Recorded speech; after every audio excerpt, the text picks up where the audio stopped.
When I first moved into the quiet suburban neighborhood, I was filled with a hopeful excitement.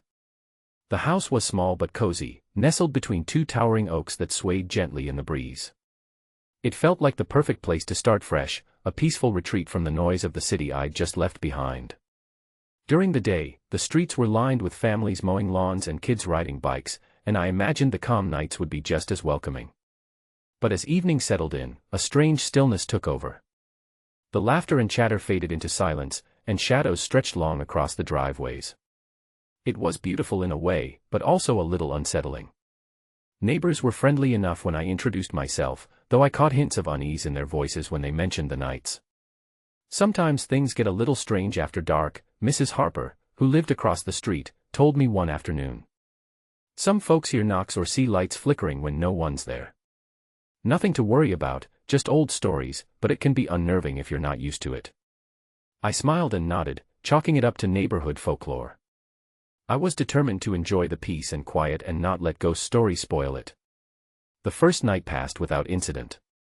I settled into my new routine, unpacking boxes and arranging furniture. But on the second night, just as I was about to turn off the lights and get some rest, there was a sharp knock at the front door. Startled, I peeked through the peephole and saw a man standing there, drenched from head to toe, his clothes plastered to his skin as if he'd been caught in a sudden downpour. His eyes darted anxiously as he called out, "Is Mark here?" "I need to see Mark." I frowned. I didn't know anyone named Mark, and I certainly didn't expect visitors at this hour. "Sorry, you must have the wrong house," I said firmly through the door. The man's shoulders sagged, and he mumbled something unintelligible before turning away and disappearing down the street. I locked the door and sat back down, heart pounding. The encounter left me unsettled but curious. Who was this man, and why was he looking for Mark in my quiet neighborhood? Over the next few nights, the knocking returned, sometimes late at night, sometimes just after midnight.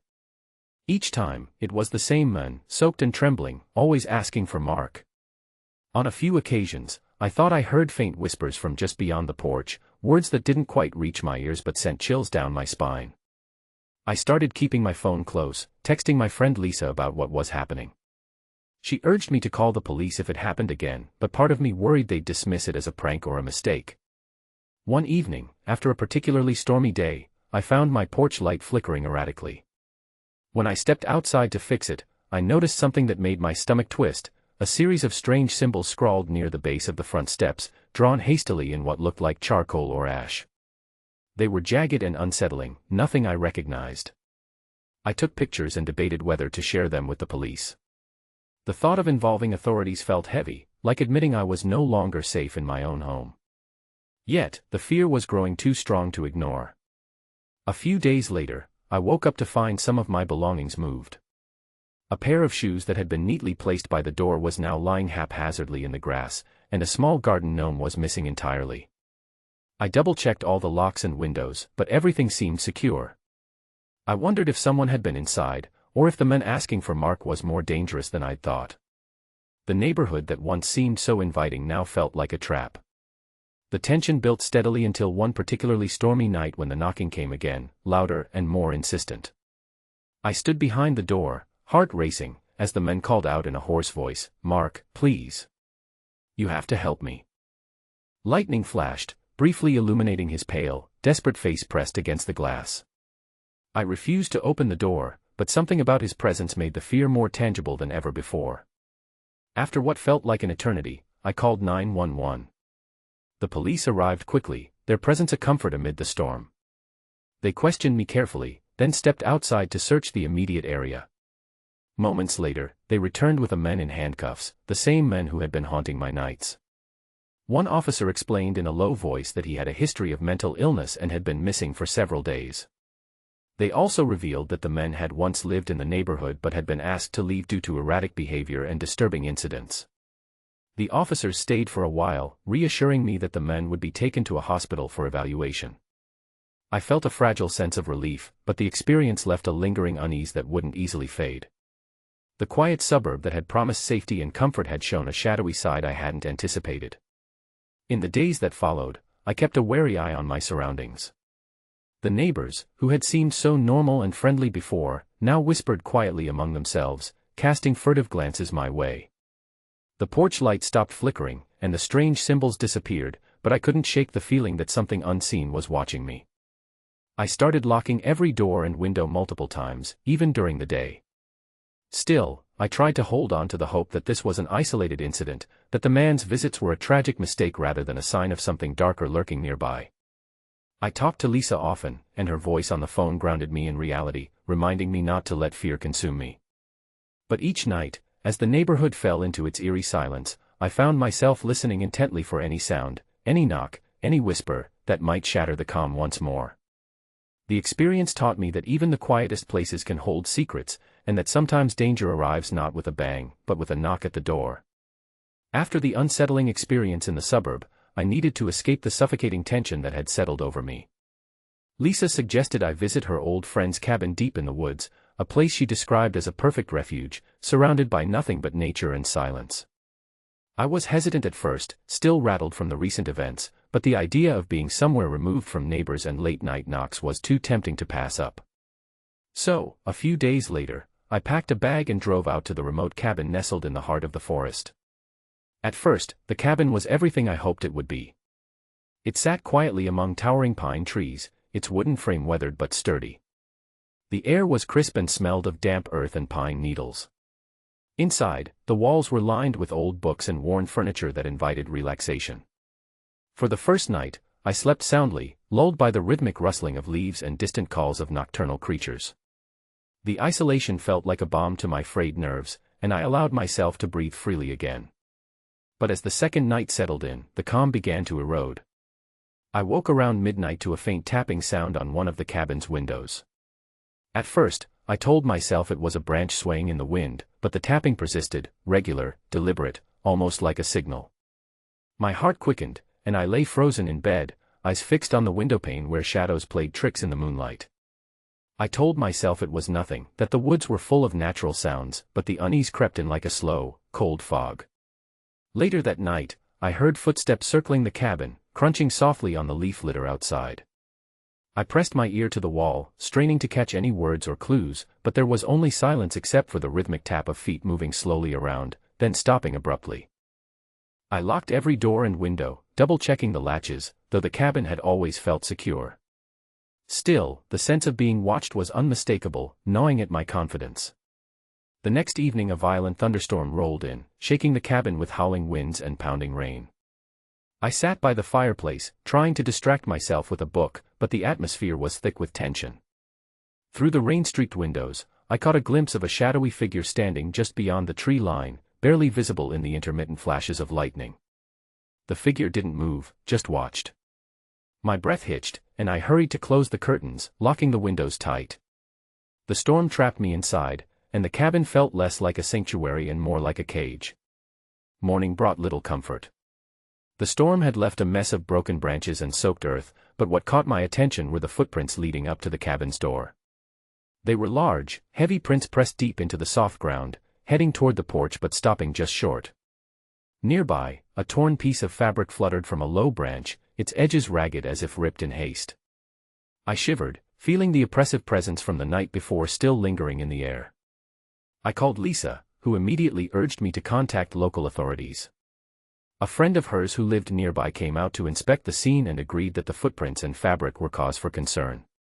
The sheriff's office promised to send patrols through the area, but they were vague about what they could do in such a remote location. They mentioned reports of a transient who had been seen lurking near cabins in the woods, but no one had been caught. The possibility that I wasn't alone in the forest was chilling. Despite the increased patrols, the unease didn't lift. Each night, I felt eyes on me, imagined whispers carried on the wind, and dreaded the tapping on the windows that sometimes returned, though less frequent. The isolation that once promised peace now felt like a trap, where danger lurked just beyond the tree line, waiting for the right moment. I spent hours sitting on the porch during the day, scanning the woods for any sign of movement. The forest was beautiful, vibrant with life, but also vast and unknowable. The shadows between the trees seemed deeper, and the silence heavier. I realized that escape wasn't a matter of geography. The feeling of being watched had followed me here, embedded in the darkness. Lisa visited for a day, bringing supplies and a much-needed distraction. We talked late into the evening, her presence a small island of comfort amid the growing tension. She reminded me that I wasn't alone, that help was available, and that I needed to stay vigilant. Still, when she left, the silence returned, thick and suffocating. One night, as I lay in bed listening to the wind, I heard a soft whisper carried on the breeze, unintelligible but urgent. The hairs on my arms stood on end. I wanted desperately to believe it was just the wind playing tricks, but deep down, I knew something was out there, something that had followed me from the neighborhood, or perhaps something new altogether. I found myself jumping at every sound, the snap of a twig, the rustle of leaves, the distant hoot of an owl. Sleep became elusive, and exhaustion settled in. The cabin's walls, once comforting, now felt like boundaries trapping me in a place where safety was an illusion. During the day, I explored the nearby trails, searching for signs or explanations. The forest was vast, and the undergrowth thick, but I found nothing unusual beyond the footprints and the torn fabric I'd seen earlier. The wildlife was abundant, and yet I felt disconnected from the natural rhythm, as if I was an intruder in a place that didn't want me. The local authorities advised caution but admitted that in such remote areas, enforcement was limited. The transient they mentioned was known to avoid contact and disappear into the woods when approached. They warned me to keep the cabin secured and to avoid wandering alone after dark. I started carrying a flashlight and a small pocket knife wherever I went, small tokens of security in a place that felt increasingly hostile. I kept my phone charged and within reach, ready to call for help at the first sign of trouble. Yet, despite precautions, the feeling of being watched only grew stronger. One afternoon, while sitting on the porch, I noticed fresh footprints in the soft earth just beyond the tree line. They were different from the ones before, smaller, lighter, but undeniably human. They led toward the cabin but stopped abruptly at the edge of the clearing. I traced the path with my eyes, but saw no sign of movement or figure.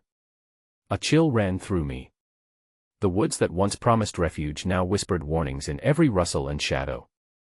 I realized that no matter how far I ran, the sense of unease clung to me, an invisible weight tethering me to the unknown. I stayed a few more days, hoping the patrols would increase and that the transient would be caught or driven away. But the cabin, once a sanctuary, had become a place where fear nested alongside the trees. Each night, I locked the doors and windows, listened for footsteps, and waited for the tapping to return. The experience taught me that isolation can amplify fear, that the wild holds secrets as old as time, and that sometimes the things we run from follow us into the quietest places. The woods were no longer a refuge, they were a reminder that danger can be patient, lurking just beyond the light, waiting for the moment to step into view. Returning home from the cabin felt like stepping back into the world, but I hoped the familiar surroundings of my family's sprawling estate would offer a sense of comfort I desperately needed.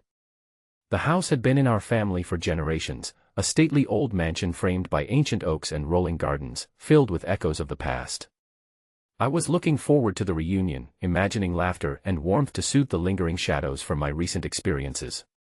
But from the moment I arrived, a strange atmosphere clung to the estate, subtle but undeniable, as if the house itself was holding its breath. The gathering was lively at first, relatives exchanging stories and catching up after months apart. But the arrival of a distant cousin named Victor shifted the mood. He came late, slipping in quietly and carrying an air of mystery that unsettled the room. Victor was tall and lean, with piercing eyes that seemed to see beyond the surface. From the start, his comments carried a weight of cryptic knowledge about the family's past, tragedies and secrets none of us had heard before. His voice was low and intense, and his presence cast a subtle shadow over the festivities. As the reunion progressed, Victor's behavior grew increasingly odd. He wandered the halls alone, often muttering to himself or staring into empty corners as if seeing something invisible to the rest of us. One evening, he pulled me aside and spoke in hushed tones about an ancient curse tied to the estate, a restless spirit that haunted the family line. His words were chilling, and though I wanted to dismiss them as eccentric ramblings, a knot of unease tightened in my stomach. Strange occurrences soon followed.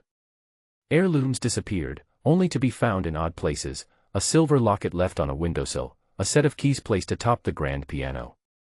Unexplained cold spots chilled rooms without cause, and faint noises echoed through the halls at odd hours, soft footsteps, whispers, the creak of floorboards when no one was there. The family grew tense, exchanging wary glances and quiet conversations behind closed doors. One night, the tension reached a breaking point. Victor gathered us in the grand parlor, his eyes blazing with urgency. He claimed that the night visitor who had been haunting the family was not a man but a restless spirit bound by dark secrets from long ago. He spoke of betrayals, forbidden pacts, and a shadow that lingered, feeding on fear and division.